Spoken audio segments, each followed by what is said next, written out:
Hello बच्चों, आप सभी का स्वागत है आपके अपने यूट्यूब चैनल कंपोज पर। तो इस वीडियो में देखने जा रहे हैं क्लास 9 के सब्जेक्ट इंग्लिश का ईयरली पेपर, जो कि आपके फाइनल पेपर में देखने को मिलने वाला है। और इसको इस आपके क्वेश्चन पेपर से लगभग 70 से 80% क्वेश्चंस आपके सेम टू सेम देखने को मिलने वाले हैं आपके क्वेश्चन पेपर में। तो देर न कर तो ले चलता हूं सीधा आपको क्वेश्चंस पर। और जितने क्वेश्चन आप यहाँ देखेंगे सारे इंपॉर्टेंट रहने वाले हैं, तो किसी भी क्वेश्चन को आपने छोड़ना नहीं है। कोशिश करिएगा सारे क्वेश्चन को आप अच्छे से प्रिपेयर कर लीजिएगा। तो जैसे कि आप यहाँ पे देख पा रहे हैं, एनुअल एग्जामिनेशन 2022 से 2023 सब्जेक्ट आपका इंग्लिश हो गया क्लास 9th। मैक्सिमम मार्क्स आपके 80 और जो 20 नंबर आपके कहां से आ जाएंगे, प्रैक्टिकल मार्क्स से। ठीक है। और उसका टाइम जो आपका रहने वाला है 3 घंटे का। बाकी रोल नंबर और नेम आपने ऊपर अपना जो भी आपको मिलेगा एग्जाम के लिए वो आपने फिल कर देना है। ठीक हो गया। उसके बाद चलते हैं, देखो सबसे पहला जो क्वेश्चन, उससे पहले हम नोट पढ़ लेते हैं क्या लिखा है यहाँ पे। This paper is divided into 4 sections A B C D. all questions are compulsory, marks are indicated against each questions। इसमें कहा है जो ये पूरा पेपर है आपके 4 भागों में विभाजित किया गया है, 4 भागों में बांटा गया है। और जो भी प्रश्नों के नंबर होंगे, जैसे यानी पहला नंबर जो कि 4 या 5 नंबर का होगा, उसके जो नंबर होंगे वो आपको क्वेश्चन के सामने लिखे हुए मिल जाएंगे। अब यहाँ पे देखो सेक्शन ए जो है वो है रीडिंग से रिलेटेड, यानी इसमें आपको अनसीन पैसेज मिल जाएगा, उसी से रिलेटेड आपसे क्वेश्चन पूछे जाएंगे, उसका आंसर आपने पैराग्राफ से ढूंढ करके लिखने हैं। ठीक हो गया। तो चलते हैं सीधा, देखो पहला जो क्वेश्चन है वो आपका अनसीन पैसेज वाला है, तो इसका जो आंसर होगा वो आपको पैराग्राफ में ही देखने को मिल जाएगा। ठीक है। तो पैराग्राफ में देखो हम कैसे इसके आंसर ढूंढेंगे। सबसे पहले हम इस पैराग्राफ को पढ़ लेते हैं। ठीक है। और इसमें एक चीज आप लोग नोटिस करेंगे, फर्स्ट नंबर में देखो कहा है read the passage given below and answer the questions that follow. अब यहाँ पे देखो ए नंबर दे रखा है। बाकी ये जो क्वेश्चन पेपर आप देख रहे हैं, इसका जो लिंक है वो उसका मैं डिस्क्रिप्शन में आपको प्रोवाइड करा दूंगा, वहां से आप इस पूरे पेपर को डाउनलोड करके अच्छे से प्रिपेयर कर सकते हैं। बाकी इसके अलावा मैंने आपको लगभग सारे सब्जेक्ट के ईयरली वार्षिक पेपर आपको मैंने दे दिए हैं। प्लेलिस्ट भी आपको डिस्क्रिप्शन में मिल जाएगी, तो वहां से जाकर के सारे क्वेश्चन अच्छे से तैयार कर लीजिए। बाकी इनका सॉल्यूशन भी बहुत जल्दी आप लोगों को दे दूंगा। तो ये जो पैराग्राफ आप देख रहे हैं इसको आप रीड कर लीजिएगा। ठीक है। और इसके अलावा जो भी इससे संबंधित क्वेश्चन आंसर है इनको आप खुद से करिए। देखो अनसीन पैसेज क्या होता है, हर बार चेंज होकर के आता है। ये जो होता है हर साल रिपीट नहीं होता है, तो जैसे कि चेंज हो जाता है, तो इसको आप लोग खुद से प्रिपेयर कर लीजिएगा। ठीक है। उसका नेक्स्ट जो देख लेते हैं, नेक्स्ट आपके जो क्वेश्चन, इसे देखो ये जो पैराग्राफ का क्वेश्चन है इसको आप यहीं से पढ़िए और इसका आंसर दीजिए। बाकी उसके बाद सेकंड नंबर जो बी नंबर दे रखा है, बोला इसमें our national flag was adopted in 1947। It consisted of 3 horizontal strips. The top most strip is our saffron colour, middle one is of white and. अब देखो यहाँ पे एक और पैराग्राफ आपको दे रखा है, पहला आपको ऊपर आपने पढ़ लिया, ऐसे दूसरा पैराग्राफ दे रखा है, उससे रिलेटेड भी यहाँ से आपको प्रश्न पूछ रहा है ये। ठीक है। उससे पहले एक चीज यहाँ पे जो ठीक नहीं चल पा रही है, इसका इरेजर काम नहीं कर रहा, तो इसको मैं एक बार दोबारा से रीओपन कर लेता हूँ ताकि ये ठीक से काम कर पाए। ठीक हो गया। तो इसको मैं एक बार वापस ओपन कर लेता हूँ।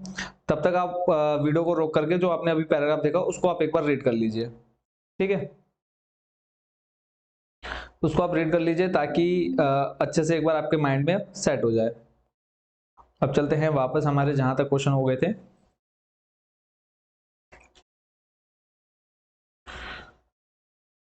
तो अभी आपने देखा कौन सा क्वेश्चन, सेकंड नंबर। ठीक है। सेकंड नंबर में भी आपने पैराग्राफ देख लिया, तो पैराग्राफ के आंसर यहाँ पे आपसे पूछे गए हैं। जो पहला क्वेश्चन आप देख रहे हैं, when was our national flag adopted. देखो इसका आंसर, फर्स्ट क्वेश्चन आपने रीड कर लिया, यानी जो हमारा राष्ट्रीय ध्वज है उसको कब लिया गया। तो इसका जो आंसर आप देखेंगे तो यहाँ पे आपको सबसे पहले ही लाइन में देखने को मिल जाएगा। देखो दिखा देता हूँ आपको किस तरह से आंसर ढूंढना है।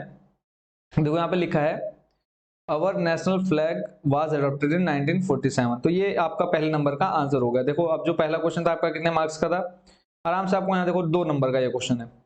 कितने नंबर का है, 2 क्वेश्चन का ये नंबर है कि हमारा राष्ट्रीय ध्वज कब अडॉप्ट किया गया। तो सीधा आपने देखा 1947 में, तो 2 नंबर आपको इस तरह से मिल जाएगा। ऐसे ही बाकी सारे क्वेश्चन का आंसर आपको यहाँ से देखने को मिल जाएंगे। अब चलते हैं नेक्स्ट, यानी क्वेश्चन नंबर हमारे थर्ड पर। सेक्शन बी अब यहाँ से स्टार्ट हो गया। आपने ऊपर पढ़ा था 4 सेक्शन ABCD में बांटा गया है ना। तो अब यहाँ से आपका सेक्शन कौन सा स्टार्ट हो गया, बी, जो कि राइटिंग है, यानी लिखने वाला है। इसमें सारा काम लिखने का है, लिखना यानी ग्रामर सेक्शन जैसा ही होता है लगभग। निबंध लिखना हो गया या फिर आपको कोई पैराग्राफ लिखने के लिए बोल देगा, तो पहला जो आप देख रहे हैं प्रश्न नंबर 2, इसमें बोला है write an application to your principal to grant your a concession in school fees, mention the reason for the concession.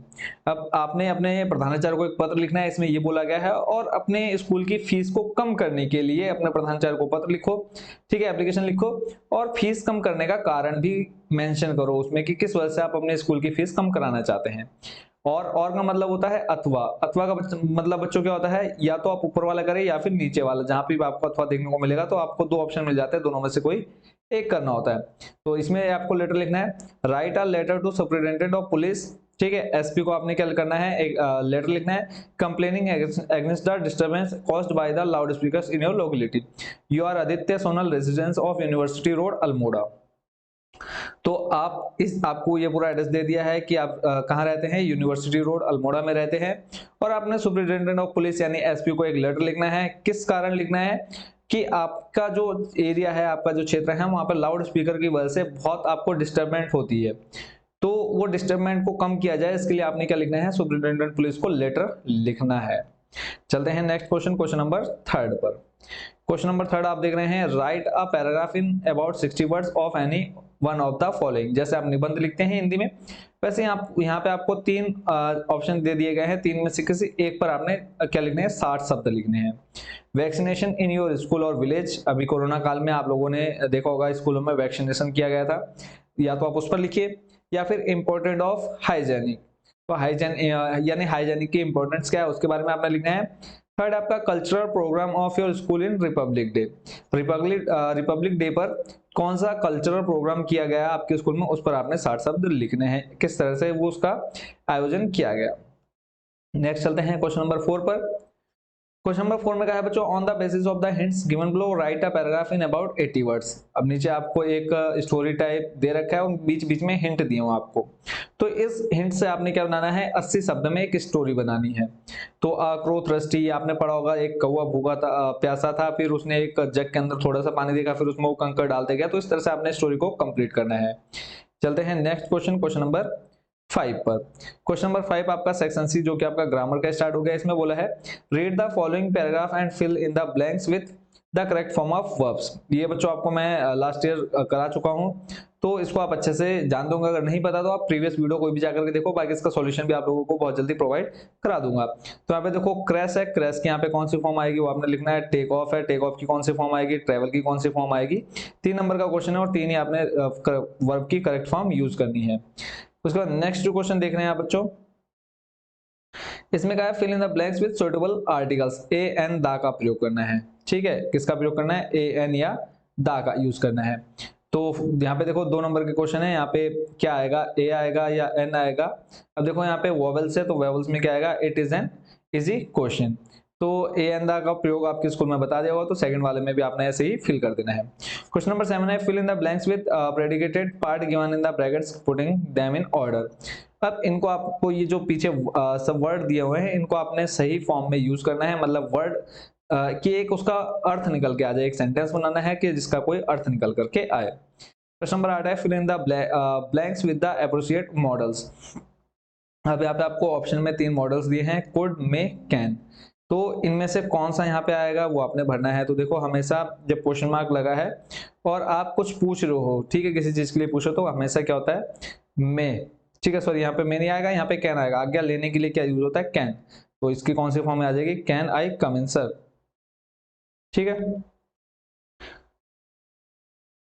Sorry यहाँ पे कैन नहीं, मे आएगा। आज्ञा लेने के लिए किसका यूज करते हैं, मे का। अभी थोड़ी देर पहले मुझे मे इसमें शायद लगा कि मे था नहीं, बट मे है इसमें। तो जब भी आप क्लास में अंदर जाते हैं या कहीं अंदर जाते हो, तो आप हमेशा क्या बोलते हैं, मे आई कम इन सर या मे आई कम इन मैम, तो इसमें मे आ जाएगा, ठीक है। कई बच्चे क्या करते हैं, इस मे को छोड़ देते हैं, ठीक है, उनको लगता है कि इस मे का मतलब ये होता है मैं, तो इस वजह से कई बार बच्चे छोड़ देते हैं, बट इसका मतलब होता है मे मतलब होता है क्या। तो क्या मैं अंदर आ सकता हूँ, सीधा सीधा बच्चे क्या बोलते हैं, आई कम इन सर। कई बार हमारे स्कूल में भी ऐसा बच्चे यूज करते हैं, आई कम इन सर। तो उनको भी कई बार मैंने समझाया है कि ऐसा नहीं होता है, और यहाँ पे जो मे का वर्ड यूज होता है वो किस फॉर्म में यूज होता है, क्यों यूज होता है, वो मैं उनको बताता हूँ। ऐसे ही नेक्स्ट आपका देखो प्रश्न नंबर 9 है combine the following sentences with the help of suitable connectors. अब यहाँ पे ये कनेक्टर दे रखे हैं, व्हाइल हो गया, बिकॉज हो गया, तो इन दोनों को कहाँ पे आप रखोगे इस पूरे वाक्य में, आपने इन दोनों अलग अलग वाक्य देख रहे हैं, यहाँ पे पूर्ण विराम लगाया, डॉट लगाया, तो इन दोनों वाक्यों को अलग अलग किया हुआ है, बट इन दोनों वाक्यों को एक बनाना और इसका यूज कहाँ पे हम करेंगे। ठीक है, the sun shines while make hay. ठीक है, तो इस तरह से इसको जोड़ देना है। He will pass, he has done well. तो देखो वह पास होगा अगर वो अच्छा काम करेगा। तो अब इसमें पहले कौन सा आएगा, वो पास होगा या फिर वो अच्छा काम करेगा। He has done well because he will pass.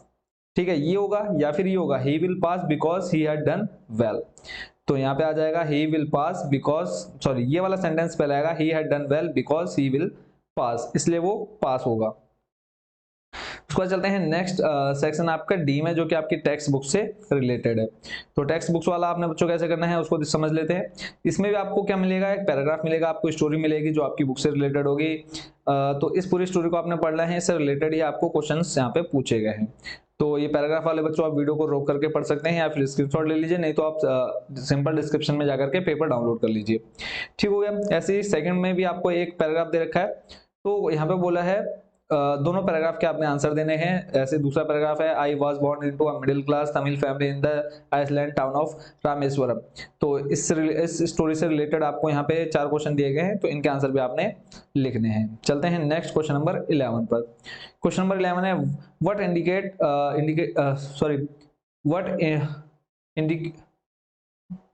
what incident left a lasting impression and on Abdul Kalam, describe in brief।